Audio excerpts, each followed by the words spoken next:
할렐루야. 우리 하나님께 박수로 영광 올려드립니다. 존귀하신 주님이 우리를 또 사랑하시고 은혜 주십니다. 오늘 예배 안에서 또 그 하나님의 그 은혜와 사랑을 또 깊이 누리시길 바랍니다. 오늘 본문을 통해서 참으로 자유하리라 라는 제목으로 말씀의 은혜를 같이 나누겠습니다.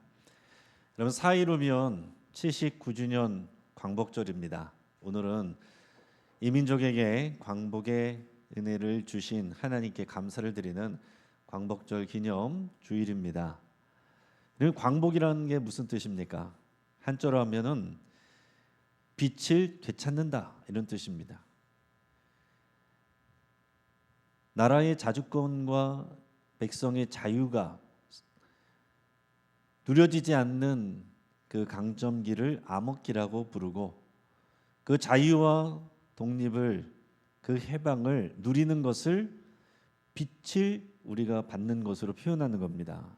그만큼 어둠 속에서 고통하는 사람들에게 있어서 이 자유라는 것은 소중한 그런 가치가 되는 거예요. 이스라엘은 우리 민족하고 굉장히 닮은 부분이 많은데, 이스라엘 민족은 우리보다 훨씬 더 이 이방 나라의 다른 외국에 의해서 또 침략당하기도 하고 또 통치당하는 그런 어려움을 많이 겪었습니다. 그러다가 하나님의 은혜로 또 자유와 해방을 또 누리게 되는 그런 역사가 반복이 됩니다. 우리는 일제강점기 35년이지만 이스라엘 백성들은요, 애굽에서, 즉 이집트에서 430년을 종살이했습니다. 그러다 하나님이 모세를 보내셔가지고 그들을 건져내셔서 자유와 해방을 주신 게 출애굽 사건이고, 그게 구약 성경에서 굉장히 중심이 되는 내용입니다. 그게 주전 13세기 되는 그 정도 시대에 일어난 일이고요. 그 이후로 또 정착해서 왕조를 이뤘지만 마지막에 결국 남유다가 바벨론의 주전 586년에 멸망해서 끌려갔다가, 포로로 끌려갔다가 70년 만에 다시 자유와 해방을 맞이해서 자기 땅으로 돌아오는 역사가 있습니다. 이 두 가지 일이 다 우리나라로 말하면, 우리 민족으로 말하면 고조선 시대에 일어난 일들이에요. 그 이후로도 계속해서 이스라엘은 제국의 통치를 받았습니다. 바벨론에 이어서 페르시아, 그 다음에 헬라, 그 다음에 로마. 그래서 예수님이 오실 때는 로마 제국의 통치를 받는 그런 때였습니다. 그러니까 예수님이 오셨을 때 그 유대인들, 그 백성들은 어떤 상황이었겠는가? 이 자유와 해방을 꿈꾸면서 정말 그 암흑기를 보내고 있는 그런 상황이었다 하는 것이죠. 여러분, 우리 민족은 어떻습니까? 우리는 해방을 맞았지만 그러나 완전한 그런 자유와 또 자주권을 누리지는 못했습니다. 우리 백성들의 의견보다는 주변 강대국의 입장에 따라서 이 나라는 분단 국가가 되었습니다. 그래도 우리가 너무 감사하는 것은 뭐냐면, 우리가 자유 대한민국에서 살아가고 있다 하는 얘기예요. 이 땅에서 우리가 자유를 누리는 것 정말 엄청난 은혜입니다.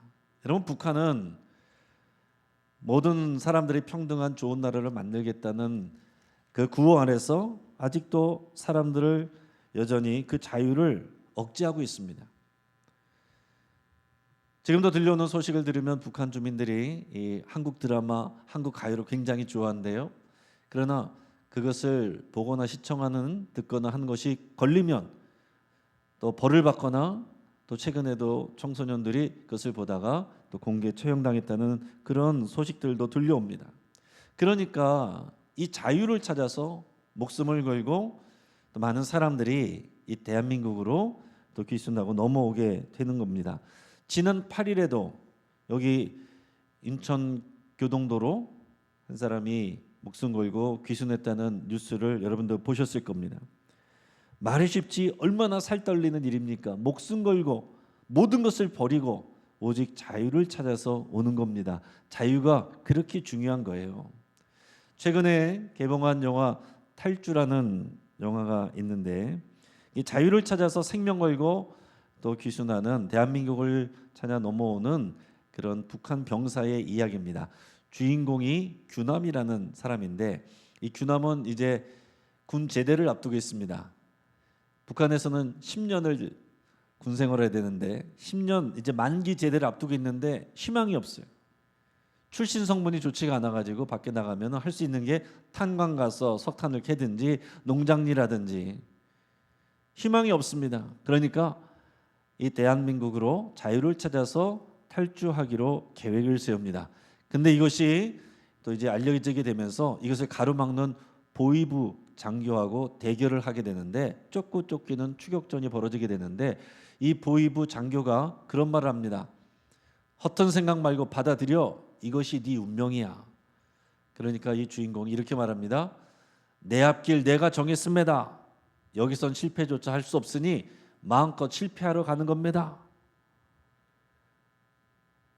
실패할 수 있는 자유라도 있다는 거죠. 물론 대한민국으로 와서 모든 사람이 나 떵떵거리고 성공하고 사는 건 아니지만 시도할 수도 있고 내 앞길을 내가 정할 수 있고 실패할 수 있는 그 자유, 그게 귀하다는 거예요. 그걸 찾아서 떠난다는 것입니다. 그래서 결국은 목숨을 걸고 정말로 어렵게 또 탈주하는데 대한민국으로 오는데 성공을 하는 그런 내용입니다. 제가 이 영화를 보면서 그런 거를 느꼈습니다. 내가 살아가고 있는 이 땅이, 이 세상이, 우리 사회가 뭐 완전하진 않지만 그렇지만은 그 누군가에게는 정말 간절하게 원하는 그 자유가 누려지는 그런 땅이구나. 내가 지금 누리고 있는 이 자유란 것은 정말 수많은 사람들이 핏값 위에 있는 것이고 너무나도 귀한 것이구나. 그런 생각을 하면서 하나님께 감사하는 마음을 가졌습니다. 여러분, 성경으로 돌아와서 2000년 전에 예수님이 이 땅에 오셨을 때 예수님 당시 유대인들은 여전히 로마 제국의 압제 아래에 있었어요. 얼마나 고통스럽습니까? 자, 로마 제국이 통치하기 이전에는 헬라 제국이 다스렸는데요. 헬라 제국도 얼마나 이 백성들을 괴롭혔는지, 못 살게 굴고 예배도 못하게 하고 사람들도 많이 죽이고 참다 못해서 혁명을 일으킨 게 마카비 혁명이란 거예요. 그래가지고 이 사람들이 나라를 독립국가를 세웠어요. 독립국가를 세워서 하스모니안 왕조라고 이름을 붙였습니다. 그런데요, 103년 갔습니다. 그 자유와 해방이, 독립국가가 103년 갔어요. 103년 만에 로마 제국에 또 망해가지고 또 공격받아서 예수님 오셨을 때는 로마 제국의 통치 아래에 있는 겁니다. 그러니까 예수님을 만난 사람들, 예수님을 바라보는 사람들의 그 마음가짐이 어땠겠느냐 하는 것을 우리는 이해하면서 말씀으로 들어가야 돼요. 그 당시에 이 나라의 자유와 해방을 위해서, 독립을 위해서 무장하고 싸우는 사람들이 있었습니다. 그 사람들을 열심당원이라고 그래요. 예수님의 제자들 중에도 칼 차고 다니면서 그 독립을 위하는 그 독립군 열심당원인 시몬이라는 사람도 그 안에 있었습니다. 한편 좀 온건한 사람들은 폭력이 아니라 하나님께 기도하면서 구약 성경에서 말씀한 대로 메시아가 이 땅에 와서 빨리 로마 제국을 몰아내고 이 땅을 독립국가로 우리에게 자유와 해방을 주시기를 간절히 기도하는 상황이었어요. 근데 예수님이 나타나니까 사람들이 저분이 메시아인가? 그러면서 기대를 가졌단 말이에요. 근데 예수님이 십자가에서 죽게 되시는 걸 보고 사람들이 실망했습니다. 로마를 몰아내기는커녕 로마에 붙잡혀 가가지고 사형 선고를 받고 로마의 사형틀에서 죽는 예수님을 보니까 당연히 사람들이 실망할 수밖에 없는 거죠. 여러분, 왜 예수님은 이 유대인들의 그 기대를 충족시키지 못하셨을까요? 예수님이 부족합니까? 그게 아니에요. 백성들이 오해했기 때문에 그렇습니다. 하나님의 말씀을 올바르게 이해하지 못하고 오해했기 때문에, 복음을 정확하게 몰랐기 때문에 실망하게 됐다는 거예요. 이 문제는 우리에게도 똑같이 적용이 되는 것입니다. 여러분, 우리가 동일하게 신앙생활하지만 하나님의 말씀을, 복음을 정확하게 알지 못하고 오해하면 실망하게 됩니다. 상처받습니다. 교회 생활하면서 여러분 상처받는 일들이 생길 때가 있죠. 실망하는 사람들이 있죠. 코로나 이후로 교회에서 실망하고 교회를 안 나오는 사람들이 많아졌습니다. 나는 기독교인입니다. 물어보면 그렇게 대답하지만 교회는 안 나가는 사람들, 이 사람들을 우리가 가나안 성도라고 부른다고 했습니다. 거꾸로 하면 안 나가. 그래서 가난한 성도라고 우리가 부르는데 작년 통계에 의하면요, 이 가난한 성도가 또 많이 늘었대요. 그래서 우리나라 인구가 5천만 명이면 5천만 명 중에서 개신교 인구, 기독교 중에서 개신교인 인구가 771만 명으로 통계가 잡히는데 그 중에서 이 가난한 성도, 교회를 실제적으로는 안 나가는 사람들이 226만 명으로 지금 통계가 잡힌다는 겁니다. 그리고 그들 중에서 청년 세대로 갈수록 이런 가난한 세대가 많다는 거예요. 자, 청년들은 이 신앙 공동체에 나와서 사람들하고 관계 맺는 게 굉장히 부담스러워하고 있습니다. 점점 성향이 개인주의화 하다 보니까 바깥에서 사람들한테 치이는 것도 힘든데 교회 와서 사람들하고 또 인간관계 또 부담스럽다는 거예요. 교회 오랜만에 나와서 예배 드리는 거는 좋은데 사람들이 와서 요즘 어떻게 지내? 안부 묻는 것도 부담스럽대. 그래서 교회 안 나오는 가난한 성도들과 청년들이 많아지는데, 자, 이렇게 가난한 성도들을 비롯해서 나는 믿음이 있노라, 예수님은 믿지만 교회는 안 나가고 제도적인 교회는 싫어하는 이런 현상을 SBNR이라고 부릅니다. 요즘 미국에서도 굉장한 또 전반적인 이런 현상으로 지금 이렇게 얘기되고 있는데, SBNR 뭐의 약자면은 Spiritual but not religious. 그러니까 영적인 것을 추구하지만 종교적인 것은 싫어한다는 거예요. 이 종교적인 제도와 틀, 이런 문화, 그런 것은 거부하는 이런 현상이 늘어나고 있다는 겁니다. 이게 우리 한국 사회에서도 지금 보편적으로 늘어가고 있는 그런 상황이에요. 자, 가난한 성도들이 226만 명이고 SBNR 이런 현상들이 더 강해지고 있는 상황. 이거 어떻게 보면 기성교회의 위기죠. 사람들이 교회를 안 오는데. 그러나 뒤집어서 생각해 보면 또 하나의 기회이기도 합니다.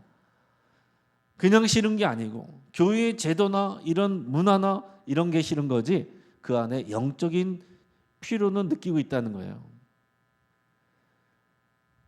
그러니까 교회는 어떻게 하면 되겠습니까? 교회는 본질로 돌아가면 되는 거예요. 복음에 충실하면 되는 것입니다. 정말 교회 안에서 복음이 경험되고 그리고 복음이 경험이 되는 이 제도와 틀에 묶인 것이 아니라 그 진리 안에서 정말 복음을 우리가 경험할 수 있는 그런 교회로 탈바꿈하고 우리 성숙해지는 계기로 삼으면 되는 겁니다. 그러면 226만 명의 가나안 성도들을 우리가 정말 복음 안에서 그들을 어떻게 사랑하고 품을 것인가, 이게 우리의 과제가 되어야 되는 거예요. 여러분, 우리는 개신교인이라고 그러는데 개혁교회를 개혁신앙을 따라가는 교회입니다.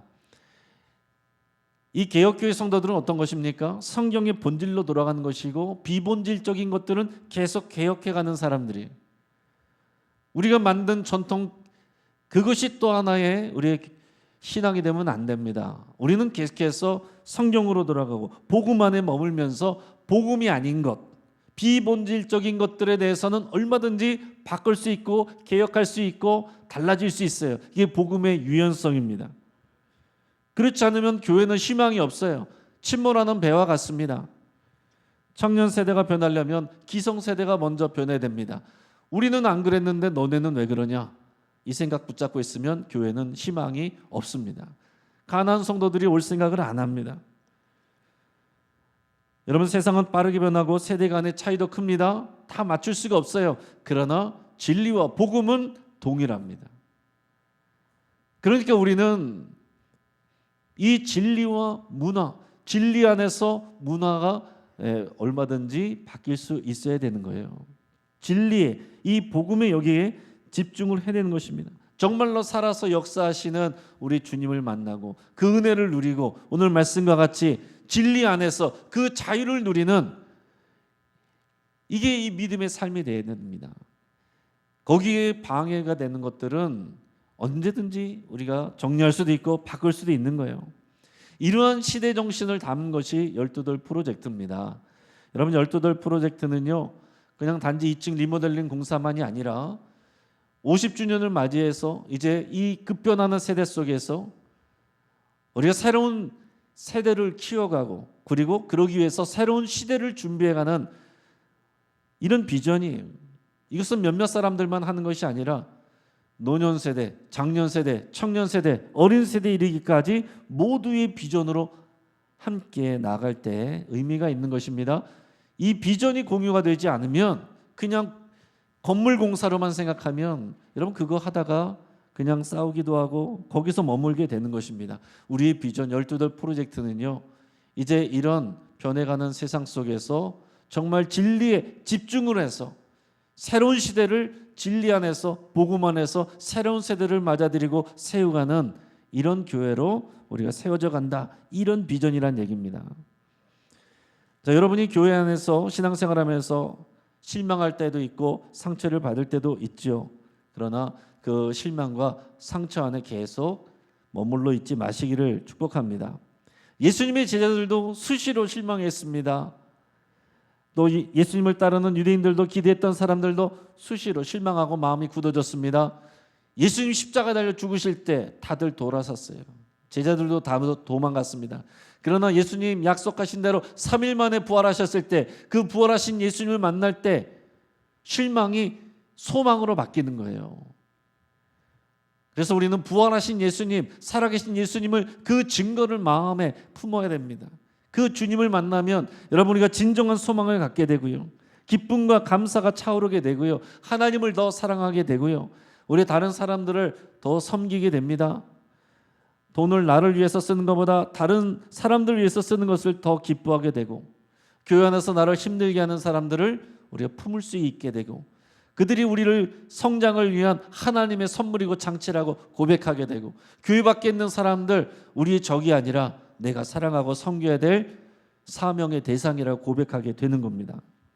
사랑하는 여러분, 이 복음의 진리 안에서 진정한 그 자유와 기쁨을, 은혜를 누리시길 바랍니다. 교회 와서 실망하고 힘들고 어렵고 교회 가는 게 또 마음이 어렵고 거기서 머물지 마시고 우리가 정말 진리 안에서 복음 안에서 주님이 주시는 그 자유를 누리는 우리와 우리 교회 되기를 간절히 바라고 축복합니다. 예수님의 제자들과 많은 유대인들이 예수님을 오해하고 실망하게 된 것은요, 예수님이 잘못한 게 아닙니다. 예수님이 실수하신 게 아니에요. 말씀드린 것처럼 사람들이 복음을 잘못 이해했어요. 제대로 알지 못했습니다.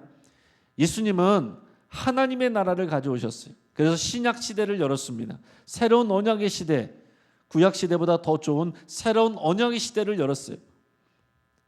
구약 시대는 세례 요한까지라고 그랬습니다. 예수님부터가 신약 시대가 열리는 하나님의 나라의 선포가 되는 그런 나라예요. 근데 구약 성경의 말씀이 당연히 진리지만 구약 성경 말씀은요, 예고편과 같은 것이고 신약의 말씀이 본편입니다. 구약의 말씀이 그림자라고 하면 신약의 말씀이 실체입니다. 구약의 말씀대로 예수님이 오셔서 그것을 성취하지만 구약의 말씀을 이해하는 그 수준이 아니라 훨씬 더 크고 좋은 것을, 그 하나님 나라를 예수님이 가져오셨다는 거예요. 유대인들은요, 이 유대 나라, 자기들의 나라의 독립과 그 자유와 해방, 그거를 기대했어요. 메시아가 오면 그거 해줄 줄 알았습니다. 그러면 평안한 나라에서 자기들 잘 먹고 잘 살고 형통하고 그렇게 될 거를 기대하고 있었단 말입니다. 근데 예수님은 구약 시대의 그런 이해보다 훨씬 더 좋은 하나님 나라를 갖고 오셨어요. 신약 시대, 은혜의 시대가 열린 겁니다. 예수님의 제자들은 자유 독립 국가를 원했습니다. 그러나 예수님이 가져오신 하나님의 나라는요, 그게 아니었습니다. 예수님이 이 땅에 오셔서 그 유대인들의 독립을 당연히 원하셨겠죠. 지지하셨겠죠. 그러나 예수님 독립운동하러 다니시지 않았습니다. 더 크고 좋은 것을 주기를 원하셨어요.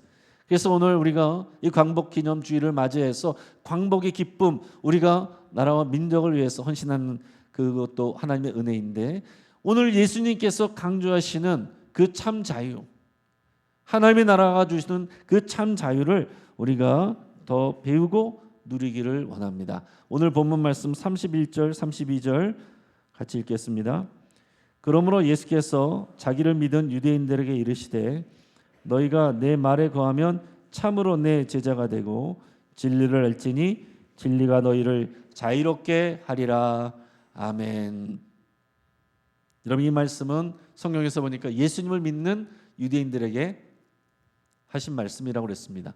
예수님을 믿는 유대인들. 그러나 예수님이 이 말씀을 하셨을 때 이해를 못하니까 화를 냅니다. 그리고 어떤 사람들은 예수님을 또 대적하는 사람들도 나오는 거예요. 우리가 예수님을 다 믿고 이 자리에 있지만 여러분, 진리를 더 잘 알아셔야 됩니다. 안 그러면 마음의 말씀에 대해서, 진리에 대해서 반감이 생기고 거부할 수도 있어요. 이 사람들이 어떻게 이해를 했냐면은 이렇게 얘기합니다. 선생님, 우리가 물론 로마 식민지에서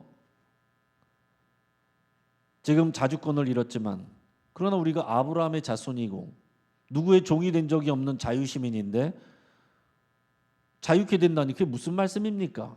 그렇게 얘기를 한 거예요. 그러니까 예수님이 하시는 말씀의 그 차원을 이해를 못하니까 오해가 생기는 거죠. 그래서 예수님이 말씀하십니다. 34절에서 36절까지 있습니다. 예수께서 대답하시되 진실로 진실로 너희에게 이르노니 죄를 범하는 자마다 죄의 종이라. 종은 영원히 집에 거하지 못하되 아들은 영원히 거하나니 그러므로 아들이 너희를 자유롭게 하면 너희가 참으로 자유로우리라. 아멘.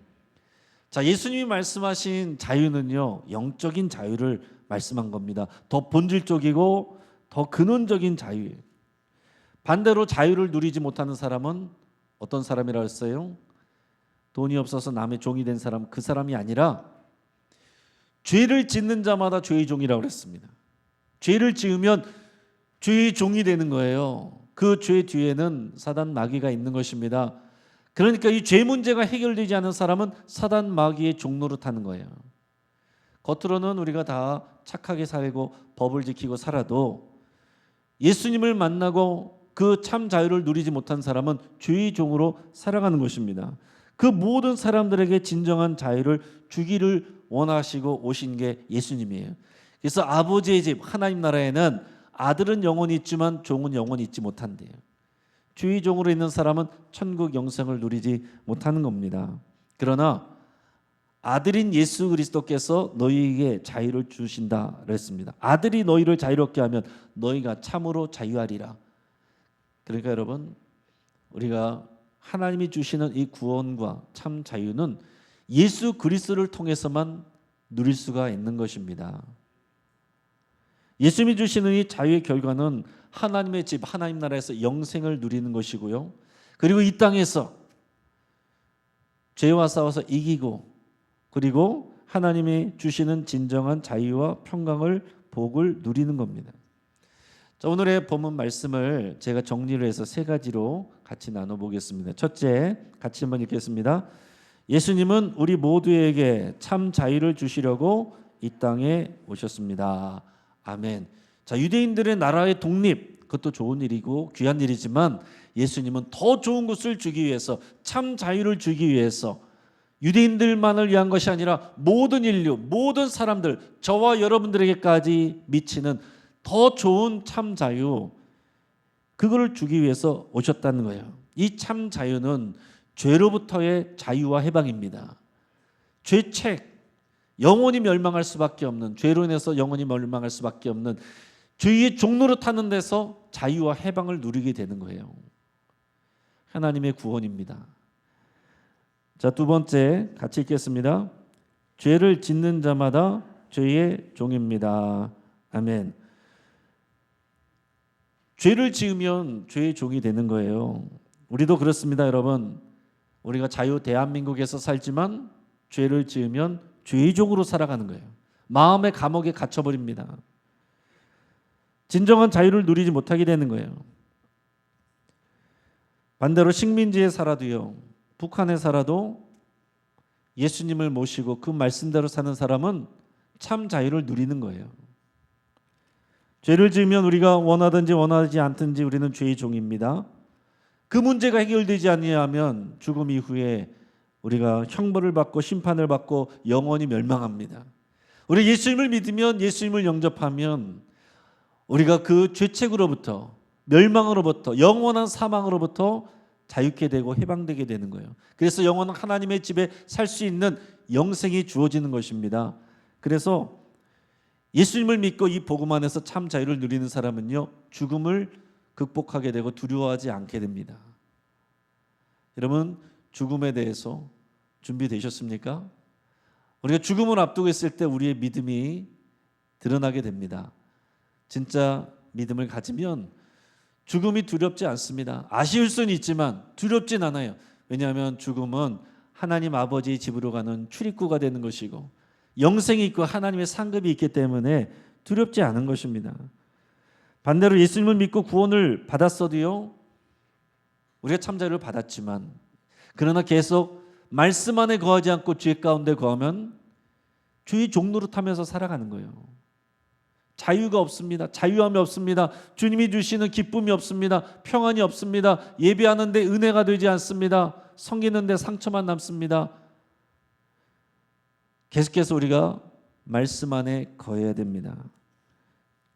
그러지 않고 죄 가운데 있으면 믿는 사람이라도 죄의 종로로 타며 살아가게 되는 것이고, 죄의 종로로 타면은요, 말씀드린 것처럼 하나님이 주시는 자유를 누리지 못하게 되는 거예요. 그래서 우리가 예수님을 믿고 나면 죄에 대해서 더 민감해져야 됩니다. 그래서 우리가 수시로 회개를 하게 되는데, 주일 예배 때도 우리 참회의 기도를 하는 이유가 귀한 시간인 거예요. 기쁜 소식은 뭡니까? 우리가 짐승의 피를 다시 흘리지 않아도 우리는 가톨릭처럼 사제를 찾아와서 또 목사님을 찾아와서 여러분들이 고백하지 않아도 예수의 이름으로 하나님 앞에 여러분 고백하고 회개하면 우리 주님이 씻어주시고 용서해 주시는 거예요. 그 특권이 있는 겁니다. 여러분, 그 은혜가 우리한테 이미 있는 거예요.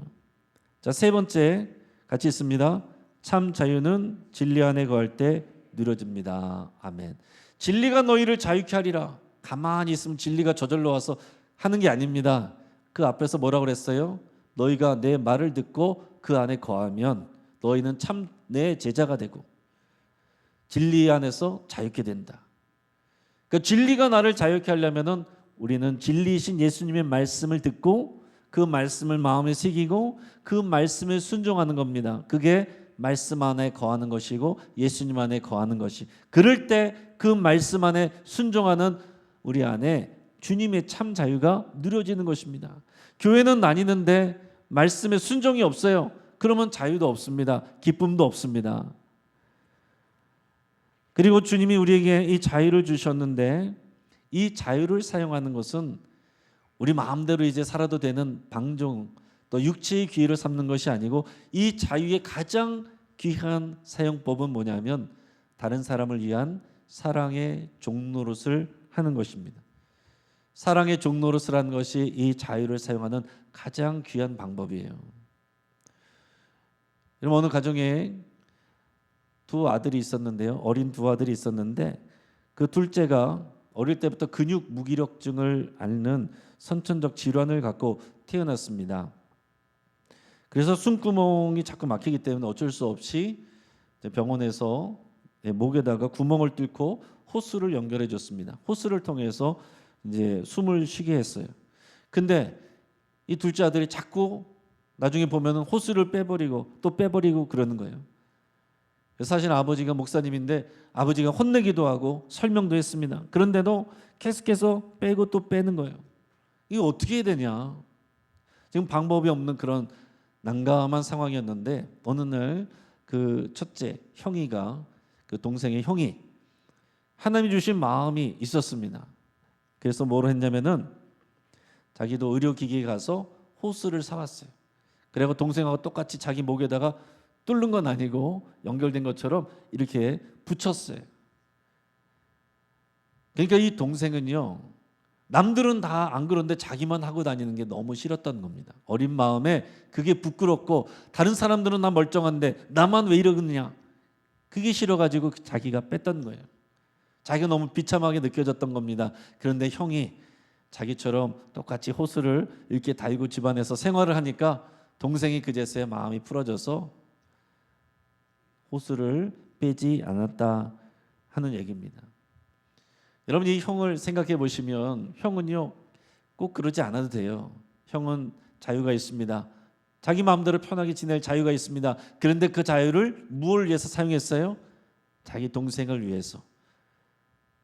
자기 동생을 위로하기 위해서, 힘이 되기 위해서 스스로 부담되는 것을 하는 겁니다. 그게 사랑의 종노릇이에요. 여러분 멀리 있지 않습니다. 여러분 우리가 오늘 주일 예배 올 때 많은 분들이 사랑의 종노릇하고 있습니다. 돈 받고 하는 일들이 아니에요.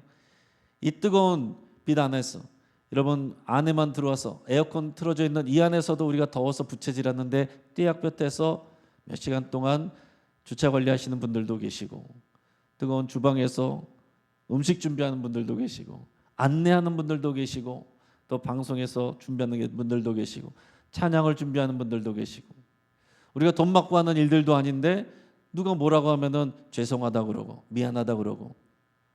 왜 그렇게 합니까? 우리 자유 있는데 마음대로 하면 되지요. 우리가 여기에 뭐 여러분들이 빚진 사람들입니까?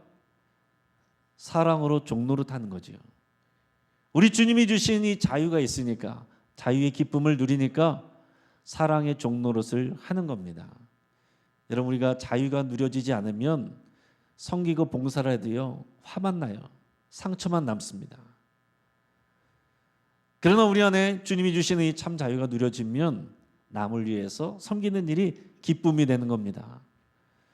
사랑하는 여러분, 우리 하나님께서 이 나라 민족에게 79년 전에 자유와 해방을 주셨습니다. 그리고 우리는 자유대한민국에서 자유롭게 예배하며 이것을 누리고 살아가고 있습니다. 평상시에는 잘 모르고 있지만 너무나도 귀한 것을 누리고 살아가는 거예요. 그런데 우리 주님은 이보다 더 중요한 것, 더 좋은 것, 더 본질적인 진리 안에서의 참 자유를 주러 오셨고, 우리는 그 예수님 안에서 그 참 자유를 받았습니다. 계속해서 말씀 안에 거하시면 이 참 자유가 누려지고, 죄 가운데 거하면 죄의 종노릇 하게 됩니다. 이 자유를 가지고 여러분 사랑의 종노릇 하는데 그 영광 가운데 사용하시기를 주의 이름으로 축복합니다. 같이 한번